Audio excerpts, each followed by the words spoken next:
The market crash is here. Factories are shutting down, prices are spiking, and dealers are vanishing. Watch until the end, because what's being lost isn't just horsepower, it's the future of riding itself. The year the engines died. The motorcycle market in the United States did not just slow down in 2025, it suffered a collapse so deep it rewrote industry history. Sales across the country plummeted by more than 9% within just the first 6 months of the year, a number that sent shockwaves through an already struggling sector. Once steadfast dealerships began reporting record-low foot traffic, and entire inventory lots sat untouched for weeks. What was once a seasonal lull turned into a full-blown freeze. Manufacturers had seen downturns before, but never like this. The economic indicators leading up to the collapse were unmistakable. Consumer sentiment across the country reached its lowest point in over a decade, with motorcycle ownership increasingly viewed as a luxury, not a lifestyle. Financing dried up, insurance premiums rose, gas prices climbed, only to drop again. But by then, it was too late. The damage was done, and no brand felt the pain more directly than Harley-Davidson. In the first quarter alone, Harley-Davidson's global motorcycle sales dropped by more than 21% compared to the same period the year before. From over 41,000 units shipped in early 2024, the number plunged to fewer than 25,000 by March of this year. That decline was not just a slump, it was a freefall, made worse by rising tariffs, inflation pressure, and weakening brand loyalty among younger buyers. This crash was not a glitch, it was a signal. And that signal warned the industry. The old rules were dead. What unfolded next left industry veterans speechless. If this collapse is affecting your town, your ride, or your job, drop a comment and tell us what you're seeing. And if you're with us so far, hit like. It helps this truth reach the people who need it. Harley-Davidson's public breakdown. When Hideout Harley-Davidson closed its doors in Joplin, Missouri this spring, it was more than a business decision. It was the death of a community institution. The store had been a cultural anchor for decades, hosting bike nights, safety courses, and charity rides. Generations of families had bought their first bikes there. But in 2025, none of that history mattered. The customers stopped showing up, the financing offers dried up, and Harley-Davidson, once a symbol of Americana, quietly abandoned a piece of itself. Employees were given little notice. One service tech said he found out from a news article before hearing anything from corporate. "It's not just the job," he said. "It's the identity. We built something here." Another veteran sales rep packed up his locker with tears in his eyes, calling it the end of an era. For the local motorcycle community, the loss felt like betrayal, not from competitors, but from the brand they had trusted all their lives. At the national level, Harley's leadership scrambled to control the narrative. The company pulled its full-year forecast, citing macroeconomic volatility and regulatory unpredictability. Translation? They had no plan for what was coming. Internal documents leaked to press insiders revealed panic behind closed doors. Orders were being slashed. Overseas distribution was halted. Plants prepared for scaled-back shifts and job cuts. But behind the numbers, the human cost was growing. Dealership after dealership folded. Long-standing safety education programs were discontinued. Parts became scarce, and the sense of loyalty that had carried Harley-Davidson for generations began to evaporate. Harley's fall wasn't isolated. It was just the first crack in the surface. Ready to ride smarter, not pricier? We've hand-picked helmets, jackets, and maintenance kits. Hit the description, grab what works, and keep your cost of ownership as nimble as possible. The world rides on without us. While American manufacturers reeled, the rest of the world kept moving, and in some places, they accelerated. In Latin America, motorcycle sales jumped by over 22% in the first quarter of 2025 alone. In India, sales remained remarkably stable despite rising fuel costs and urban congestion. The contrast could not be clearer. While the West stumbled, the Global South revved its engines. The reason? Practicality. In emerging markets, motorcycles are not luxury toys or symbols of rebellion. They are primary modes of transport, affordable, fuel-efficient, and versatile. Two-wheelers remain essential for daily commuting, small business deliveries, and navigating dense traffic in growing cities. And instead of favoring heavy cruisers or performance machines, riders in these regions opted for scooters, mopeds, and smaller displacement bikes that cost a fraction of their Western counterparts. Companies like Hero Motocorp in India and Hao Jue in Latin America tailored their models for function and affordability. While brands like Harley and BMW bet on premium touring bikes, these manufacturers delivered exactly what the mass market wanted and reaped the rewards. More importantly, they did it without the heavy reliance on dealer networks that were collapsing across North America and Europe. Yet, even as the numbers looked promising, global success was not enough to cover up a mounting problem. Behind the optimism in emerging markets, a darker trend was quietly brewing. Europe's false electric start. On paper, Europe should have been immune to the motorcycle crash. The continent was ahead of the curve on electric vehicle adoption, sustainability incentives, and urban mobility innovation. But by mid-year 2025, the cracks had split wide open.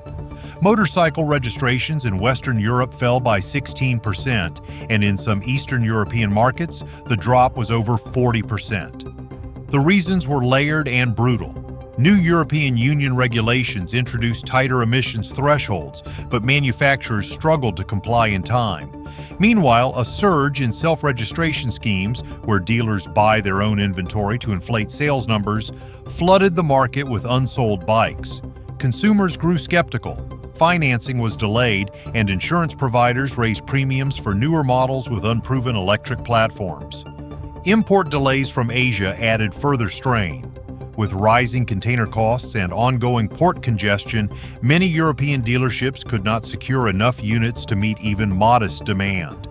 Add to that new noise restrictions in city centers, designed to phase out older models and encourage e-mobility, and the result was a logistical and regulatory nightmare. What should have been a success story of innovation and adaptation turned instead into a warning. The European motorcycle market, like its American cousin, had assumed the future would be electric, but it underestimated how slowly that future would arrive and how fast everything else could fall apart. The numbers told one story, but the consequences told another, far more brutal. Tariffs and the trap they set. The motorcycle market collapse of 2025 was not a freak event. It was engineered piece by piece over years. The most devastating component? Tariffs.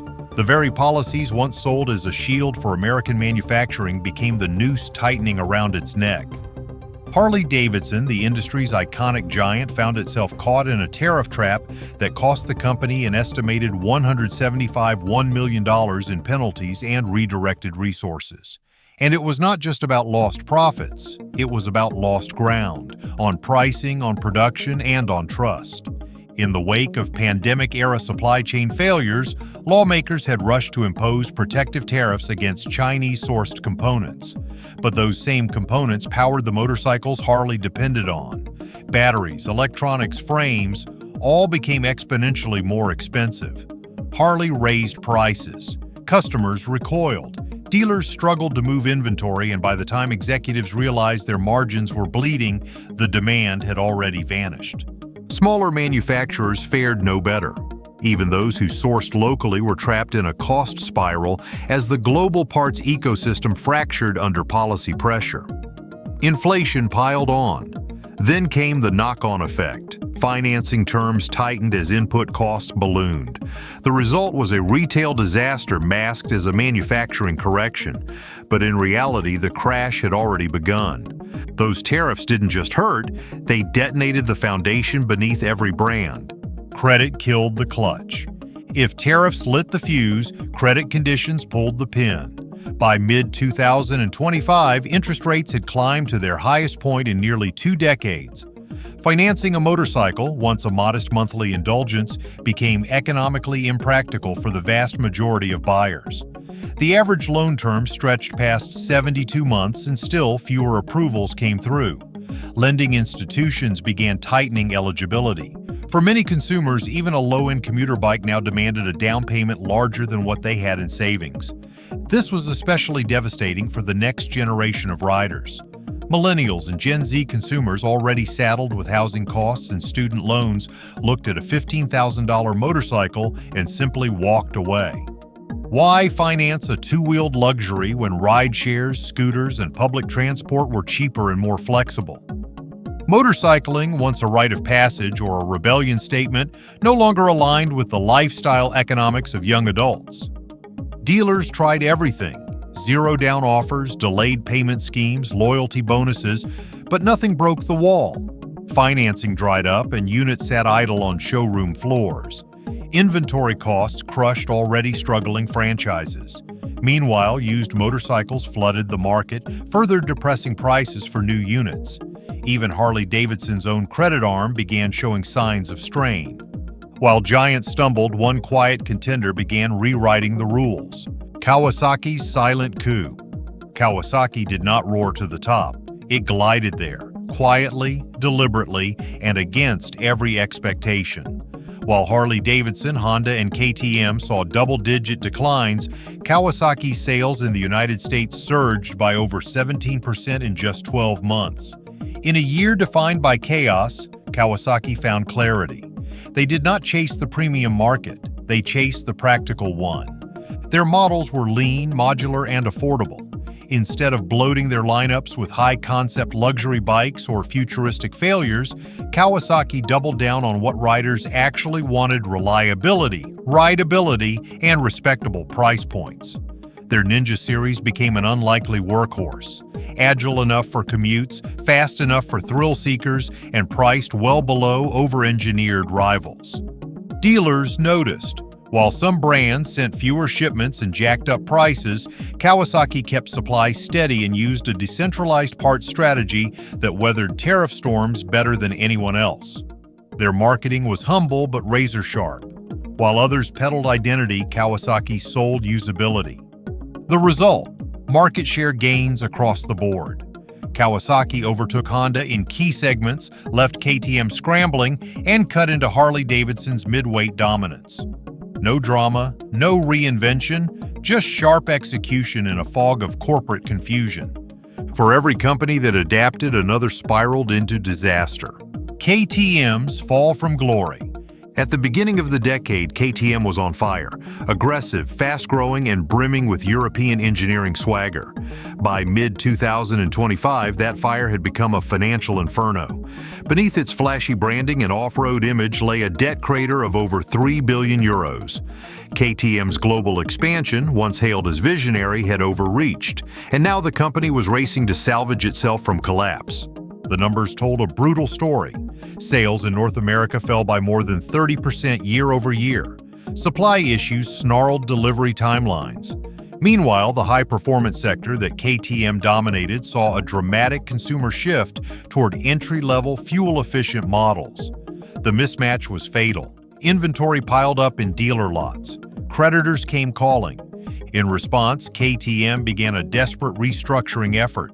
Hundreds of jobs were slashed, factory lines were mothballed, entire divisions were gutted or merged. Analysts speculated that the brand could be sold off in pieces or folded into a larger conglomerate within months. Enthusiasts, once fiercely loyal to the orange brand, watched in disbelief as a titan shrank before their eyes. Internally, morale shattered. Employees who had celebrated international growth now feared for their pensions. Engineers left in droves, racing partnerships were pulled, and the soul of a performance powerhouse evaporated almost overnight. That collapse didn't just end a chapter, it opened a war no one was ready for. The government-backed bike that never sold. It was supposed to be a turning point for British manufacturing, a sleek electric superbike from a revived Norton, built with cutting-edge engineering and a bold new vision. The government had invested over £8 million in public funding to back the project. British officials hailed it as a milestone in the country's green industrial future. The prototype looked promising. The headlines sounded triumphant. But none of that changed the brutal truth: no one wanted to buy it. After 2 years of development and millions in subsidies, Norton quietly pulled the plug in early 2025. The electric superbike would not be going into production. The reason was devastating in its simplicity. There was no viable market. The price tag was far too high for everyday riders. The battery performance was lackluster, and even motorcycle enthusiasts who might have been curious were turned off by the lack of charging infrastructure and uncertain resale value. Inside the company, frustration turned to embarrassment. The press began asking where the public money went. Lawmakers distanced themselves. Industry analysts labeled the project a vanity exercise, doomed from the start. Instead of being a national success story, Norton's electric bike became a cautionary tale. If that scandal shocked Britain, America's unraveling would feel personal. LiveWire's Ghost Town. Harley-Davidson's LiveWire division was once hailed as the company's lifeline to the future. Slick, silent, and electric, LiveWire was meant to usher in a new generation of urban riders who cared more about acceleration and carbon footprints than chrome and engine growl. But by the first quarter of 2025, the dream had turned into a ghost town.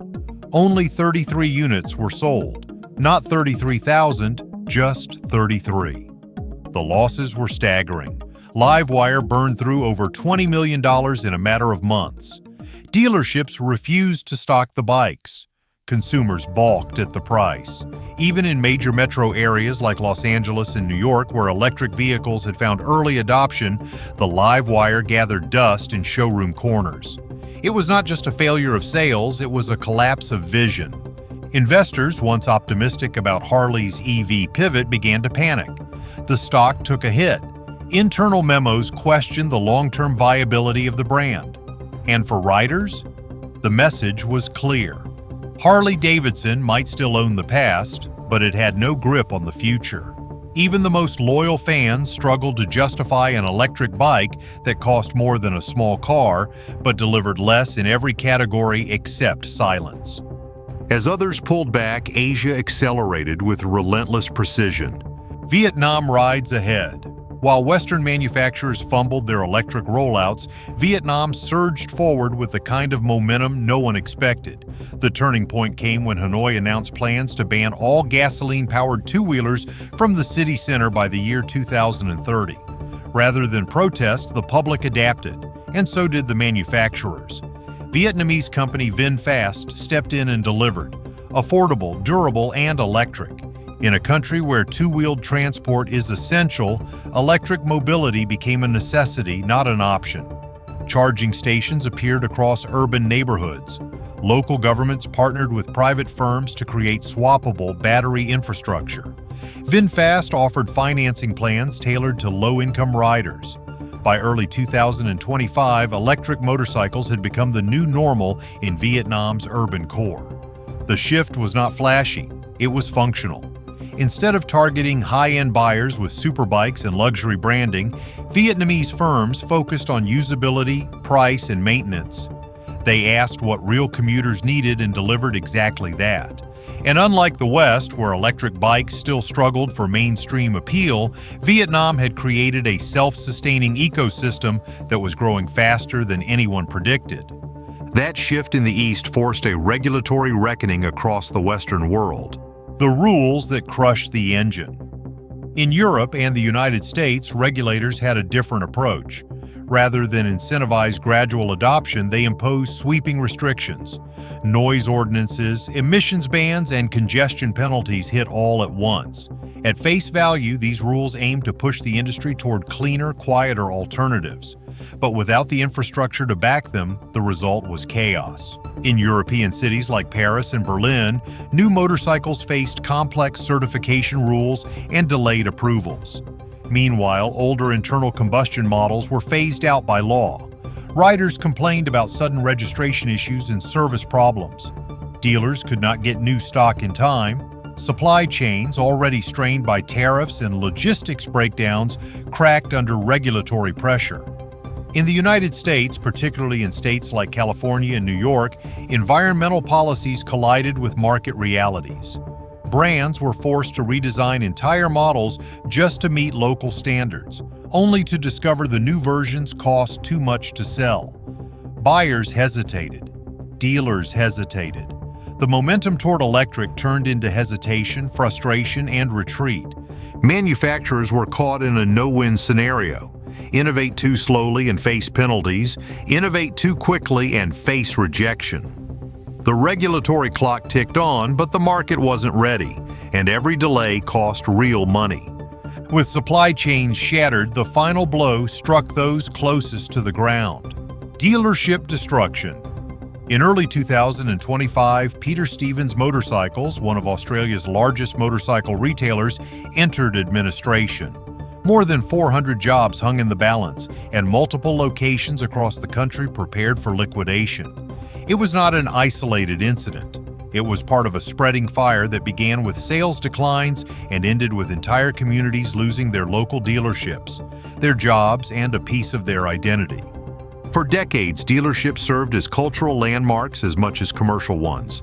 They were gathering spaces for weekend riders, pit stops for first-time buyers, and lifelines for mechanics and parts specialists. When those showrooms went dark, the ripple effect reached far beyond just lost revenue. Local economies took the hit. Cafes, gas stations, and repair shops that had built symbiotic relationships with dealers began to struggle. In places like rural Missouri, suburban Victoria, and coastal Oregon, it wasn't just about bikes, it was about livelihoods. As more dealerships went under, customers found themselves with nowhere to test ride, nowhere to service, and nowhere to belong. The brand names may have survived, but the ecosystem beneath them collapsed. The silence ended. Mechanics, dealers, and riders rose together. Rebellion at the retail level. The layoffs came fast. The closures came faster. But by spring, workers across the motorcycle industry began pushing back. Union leaders rallied employees outside shuttered dealerships.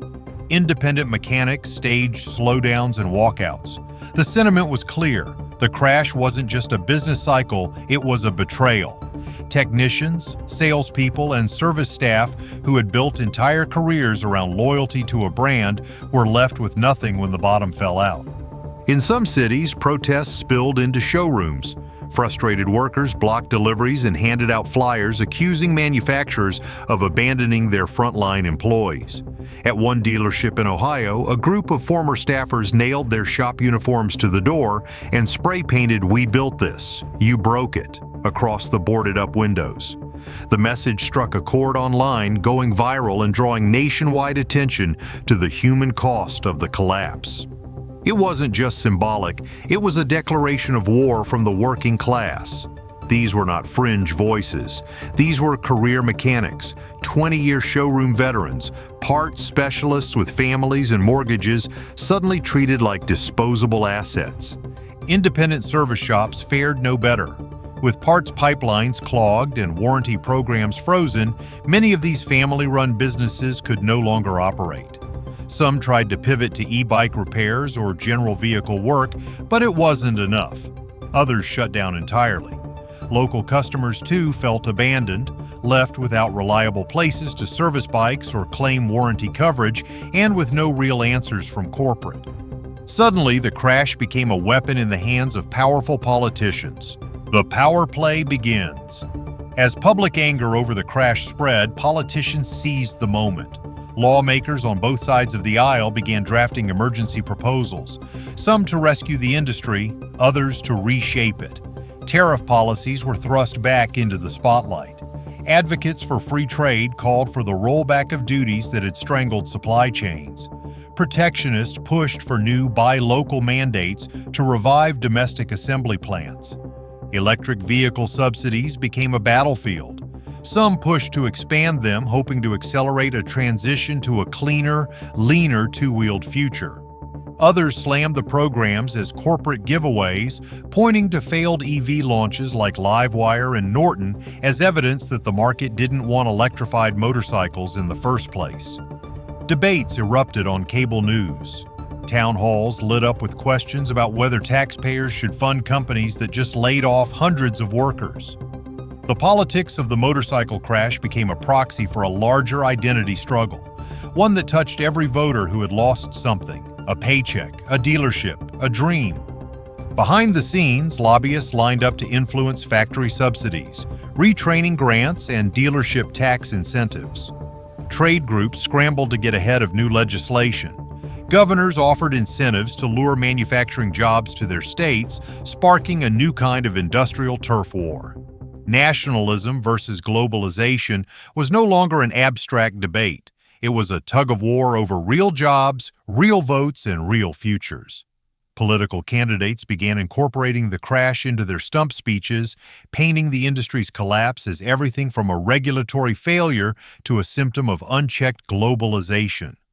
At the heart of it all was something far more personal: survival. What's coming next will hit even harder, and you deserve to see it first.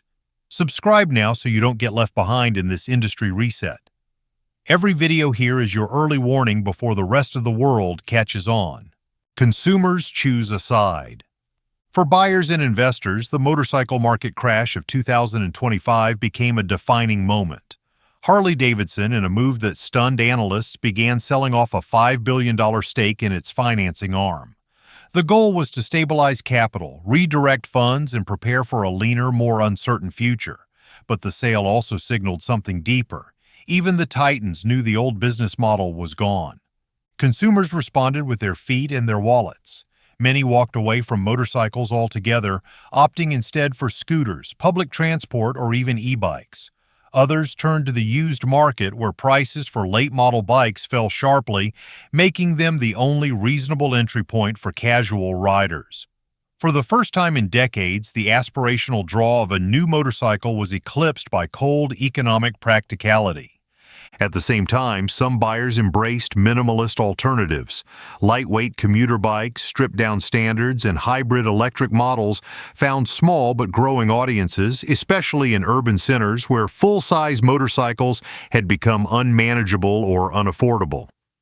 It was not the future the industry expected, but it was the future that formed out of necessity. And what we're left with isn't just aftermath, it's a blueprint for everything that comes next. The motorcycle market crash of 2025 isn't just numbers, it's people, passion, and identity on the line. If you've made it this far, you know what's at stake. So here's what to do next. Subscribe for the truth they're not telling you. Like this video to push it further. Share it with anyone who rides, works, or cares. And drop a comment. Your voice matters more now than ever. Because this isn't just about bikes. It's about how industries fall, who gets hurt, and who decides what rises next.